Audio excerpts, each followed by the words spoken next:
સિયાબેન, સિયાબેન, ઉઠો હવે ચાલો.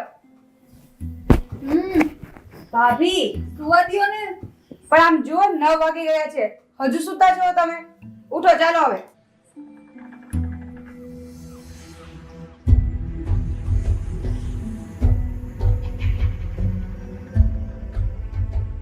ભાભી શું સવાર સવારમાં તમારું બોલવાનું ચાલુ થઈ જાય? કેમ ગમે છે તમને બોલવું? તારા જેવી નણંદ હોય ને તો ના બોલવું હોય ને તો પણ મોઢામાં આંગળી નાખીને બોલાવે છે. ઉઠો ચાલો હવે છાના મના. તમને એમ ના થાય કે વહેલી ઉઠીને મારી ભાભીને કામ કરાવું? શું ભાભી તમે પણ આખું વર્ષ વહેલા ઉઠીને ભણવામાં ગયું હોય, હવે આ વેકેશનમાં તો સુવા દ્યો નિરાતે. પણ સાવ કઈ આમ ન હોય. પથારીમાં પડ્યા પડ્યા ગેમાર જેવા થઈ જાય અને આ વેકેશનમાં જ ઘરના કામ શીખવાનો મોકો મળે. ઉઠો ચાલો હવે. મારે નથી શીખવા, તમે જાઓ અહીંયાથી. સવાર સવારમાં નીંદર ખરાબ કરે છે. એ હા હો, બહુ સારું. હવે તમે કઈ નાના નથી. ચાલો ઊભા થાવ અને રસોડામાં આવો. આજની રસોઈ તો તમારે જ કરવાની છે. ના ભાભી, હું નહીં કરું કાંઈ. તમારે જ કરવાની છે. આળસુ થઈ ગયા છો સાવ. કાલ સવારે સાસરે જશો તો ત્યાં એ લોકો કેવી વાત કરશે કે તમારા ઘરમાં એક ભાભી છે તોય કઈ શીખવાડ્યું નથી લાગતું. હા હો, બહુ સારું. સિયા, ઓ સિયા દીકરી. આમ જુઓ હવે બાપુજી પણ બોલાવે છે. ચાલો ઊભા થાવ હવે. હા સાંભળ્યું મેં. તમે જાઓ, આવું છું હમણાં. કોઈ સુવાનો દી શાંતિથી ક્યારેય.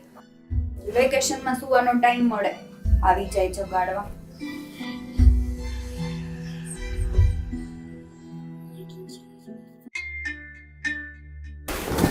લો પપ્પા, આ તમારી ચા. સિયા ઉઠી કે નહીં પણ? હા બાપુજી, તમે ચા પીઓ ત્યાં સુધીમાં આવતા જશે.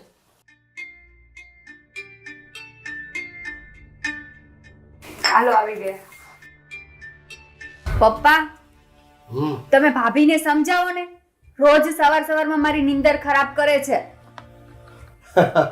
તો ઉઠી ગઈ મારી રાજકુમારી એમ ને? હા પપ્પા, આ ઘરમાં સુવા જ કોણ દે છે? અમુકને તો ઈર્ષ્યા થાય હું સૂતી હોય ને એટલે.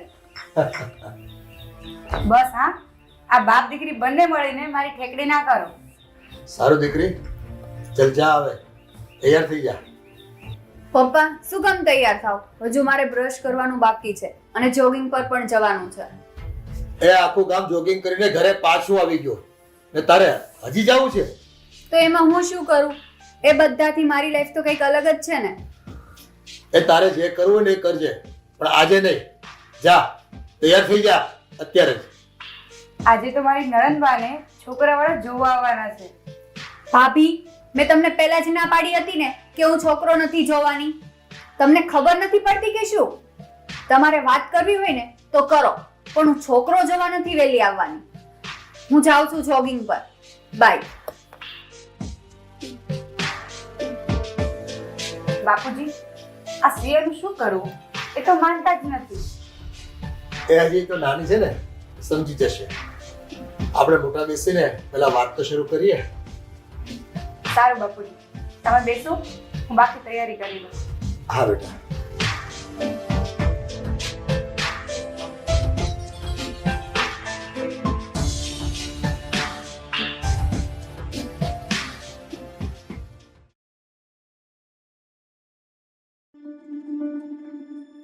અરે મિતાલી બહુ બધી તૈયારી થઈ ગઈ છે ને બેટા? હા બાપુજી, મેં થોડો નાસ્તો ઘરે બનાવી રાખ્યો છે અને થોડો બહારથી મંગાવી લીધો છે. એ સારું કર્યું તમે, નહીતર છોકરાઓને એમ થાત કે આગતા સ્વાગતામાં નાસ્તોય નથી. હા બાપુજી, આપણે છોકરીવાળા એટલે બધું જોઈ વિચારીને કરવું પડે. હા બેટા. જય શ્રી કૃષ્ણ. જય શ્રી કૃષ્ણ. આવો. હા, તમે બેસો, હું પાણી લઈને આવું.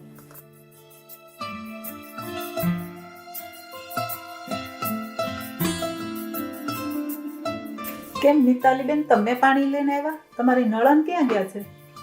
એમાં એવું છે ને, એ જોગિંગ પર ગયા છે. તમને તો ખબર જ હશે ને કે આજકાલની છોકરીઓ ફિટનેસનું કેટલું ધ્યાન રાખે છે. બસ આવતા જ હશે. હા, તમે એકલા જ આવ્યા? તમારા દીકરાને સાથે ન લાવ્યા? એ આજકાલના જનરેશનના છોકરાઓ છે ને, એમના ફ્રેન્ડ સાથે ફરવા ગયો છે. મેં કીધું તો એ ભલે ફરી રહી. અને અત્યારે હરવા ફરવાનો સમય છે ને, અને પછી તો આપણા જેવડા થઈને ઘર જ સંભાળવાનું છે ને. હા, એ વાત સાચી હો તમારી. છોકરા અત્યારે નહીં ફરે તો ક્યારે ફરશે? લો આવી ગયા. આ છે મારી ઢીંગલી જેવી નણંદ સિયા. ઓહ, તો આજ સવારે ઉઠીને જેનું નામ સાંભળ્યું હતું એ આજ છે એમ ને? મિતાલી, તારી નળન તો ખરેખર ઢીંગલી જેવી સુંદર છે હો. જુઓ આંટી, તમારા અને મારા પપ્પા વચ્ચે શું વાત થઈ ને એ મને ખબર નથી. અને હા, મને તમારાથી કાંઈ વાંધો નથી. વાંધો મને મારા ઘરથી છે. હું આ લગ્નમાં કોઈ રસ નથી ધરાવતી. તમારા દીકરાનું નામ શું છે ને એ જાણવામાં પણ મને જરાય ઇન્ટરેસ્ટ નથી. હું આ લગ્ન કરવા માટે તૈયાર નથી. ઓકે? યા બેટા, આ શું રીત થઈ મોટા સાથે વાત કરવાની? હા પપ્પા, મને આમના છોકરા સાથે લગ્ન કરવામાં કોઈ રસ નથી. સિયાબેન, તમે અંદર જાઓ, અમને વાત કરવા દો. શું કામ ભાભી? મેં તમને કેટલી વાર કહ્યું છે કે મારે લગ્ન નથી કરવા. તમે કહેતા હોય ને તો અહીંયા કપાળ પર લખી દો. બોલો.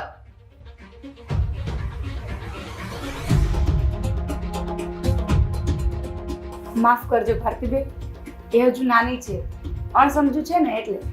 મિતાલી, તારી નળદ એટલી બધી પણ નથી નાની કે મોટા સાથે કેવો વ્યવહાર કરવો એ પણ ખબર ના પડે.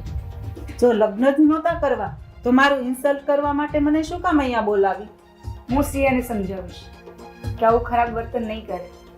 હું તમારી વાઈફની ફ્રેન્ડ જ છું એટલે કહું છું રવજીભાઈ. અને જતા જતા એટલું જ કહું છું કે દીકરીને બહુ માથે ન ચડાવો ને તો સારું. જય શ્રી કૃષ્ણ. બાપુજી,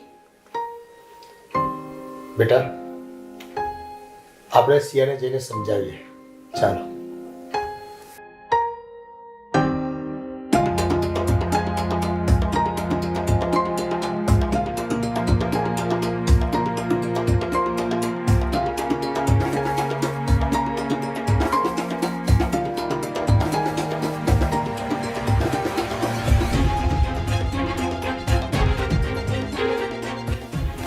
સિયા, આ શું હાલ બનાવ્યો છે તે રૂમનો? શિયા, તને કોઈ લાજ શરમ છે કે નહીં? કોઈ સાથે હાથે વાત કરવાની વિચારે? અરે હાથ હોય કોઈ વસ્તુની. આ છોકરાવાળા સામે અમારી આબરૂ શું રહેશે? પપ્પા, મેં ક્યાં કહ્યું હતું તમને કે તમે છોકરાવાળાને બોલાવો? મેં તમને ના જ પાડી હતી, પણ નહીં તો પણ તમે બોલાવ્યા. શિયા બેટા, શાંત થા. આવું કઈ થોડું હોય? બાપુજી, તમે પ્રેમથી શું સમજાવો છો? આ તમે જ માથે ચડાવી છે એને. મિતાલી બહુ, આ મારા બાપ દીકરી વચ્ચે તમે ના બોલો. જો શિયા, અમે ક્યાં એમ કહીએ છીએ કે તું લગ્ન કરી લે. બસ તું સગાઈ કરી લે ને, લગ્ન તો આપણે મોડેથી પછી કરીશું. પપ્પા, મેં પણ તમને 1000 વાર કીધું છે કે હું લગ્ન કરીશ ને તો રાજની સાથે જ, નહીંતર નહીં કરું. રાજ રાજ રાજ રાજ, કોણ છે આ રાજ? આ રાજ નામની માળા જપવાનું બંધ કરો. સમય આવશે ને ત્યારે કહી દઈશ બધું. બાપુજી, મને તો ચિંતા થાય છે આ છોકરીની. ખબર નહીં શું કરશે હવે. મેં તો વિચાર્યું હતું કે પહેલા આપણે એની સગાઈ કરાવી નાખીએ.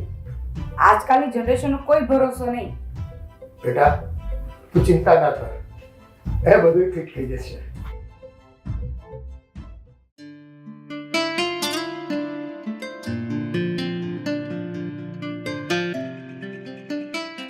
હેલો, શું થયું? કેમ આમ ઉદાસ છો? તો શું કરું, કંટાળી ગઈ છું હું તો સાવ. આ લગ્નના નામથી ઘરે તો બસ એક જ વાત, લગ્ન લગ્ન ને લગ્ન. સિયા, મારા ઘરે પણ લગ્ન માટે પ્રેશર આવે છે. હવે હું પણ શું કરું? સિયા, મારા મમ્મીની પણ એવી જીદ છે કે હું જ્યાં કહું ને ત્યાં જ તારે લગ્ન કરવા પડશે. રાજ, તું પણ મારી જેમ ઘરે ફસાયેલો છે એમ ને?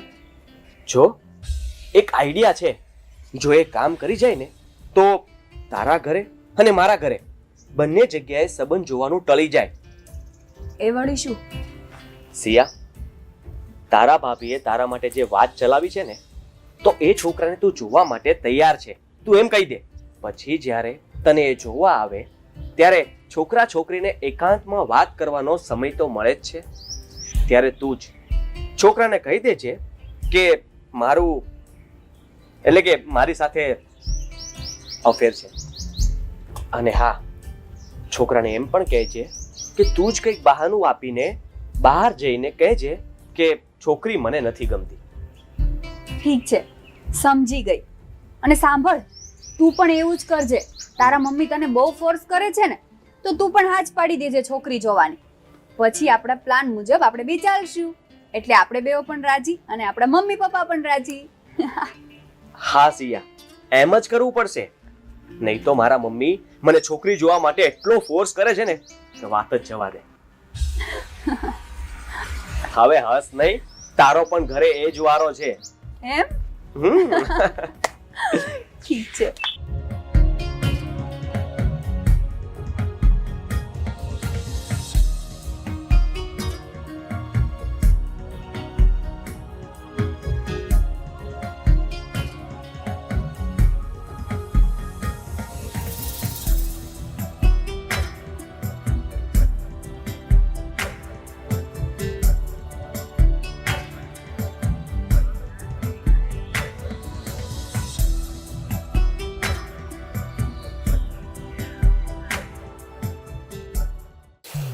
સિયા, મારી ઢીંગલી, હું આજે ખૂબ જ ખુશ છું કે તે છોકરો જોવાની હા તો પાડી. સિયાબેન, મહેરબાની કરીને કોઈ નાદાની હરકત ના કરતા. મેં ભારતી કાકીને ઘણા પ્રયત્નો કરીને મનાવ્યા છે, એટલે પ્લીઝ ના ન પાડતા. હા હા, આવવા તો દ્યો. એમને તો હું ભગાડીને જ રહીશ. શું ચાલી રહ્યું છે તારા શેતાન દિમાગમાં? જાઓ હવે રસોડામાં, હમણાં છોકરાવાળા આવતા જ હશે. શું ભાભી? ભાભી, તમારા મોઢાને છે ને 1 મિનિટ પણ પૂરો નથી. જાઉં છું.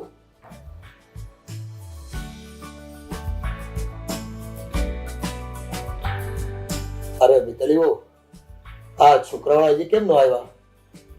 એક કામ કરો ને, આ તમે જરા ફોન લગાવીને પૂછો તો ખરા. હા પપ્પા.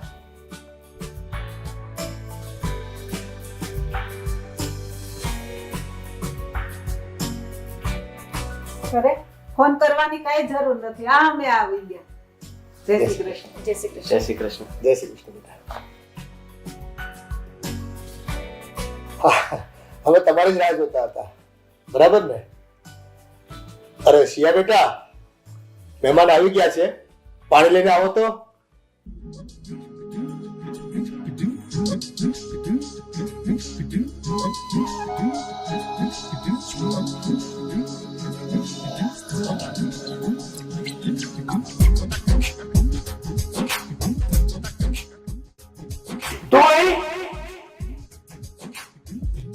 તમે બંને એકબીજાને ઓળખો છો? ભાભી, આજ તો રાજ છે જેની હું વાત કરતી હતી. એટલે કે તમે બંને પહેલેથી જ એકબીજાને પસંદ કરો છો? હા મમ્મી, આ તો હું તારું મન રાખવા માટે છોકરી જોવા આવ્યો હતો. પણ મને શું ખબર કે આ છોકરી બીજી કોઈ નહીં પણ સિયા જ છે. લ્યો, કરી લ્યો વાત. આપણે કેટલું કહેતા હતા કે લગ્ન કરી લે, છોકરો જોઈ લે, પણ આપણને ક્યાં ખબર હતી કે આ બંને નસીબ સાથે લખાયેલા છે. આ રવજીભાઈ, ભાગ્યમાં લખ્યું હોય ને એ ક્યાંય ન જાય. આ બંનેના ભાગ્ય એ જ કહે છે કે આ બંનેને જુદા કરશું ને તો પણ એની મંજિલ તો એક જ છે. હા, બંનેનો પ્રેમ જ એવો છે, ગમે ત્યાં જાય પણ વળાંક મારીને પાછા બંને ભેગા જ થઈ જાય છે. ભારતીબેન, અમને તો રાજ પસંદ છે. હવે તમે જલ્દીથી લગ્નની તૈયારી કરો. સિયા, હવે તો ખુશ છે ને? હા ભાભી.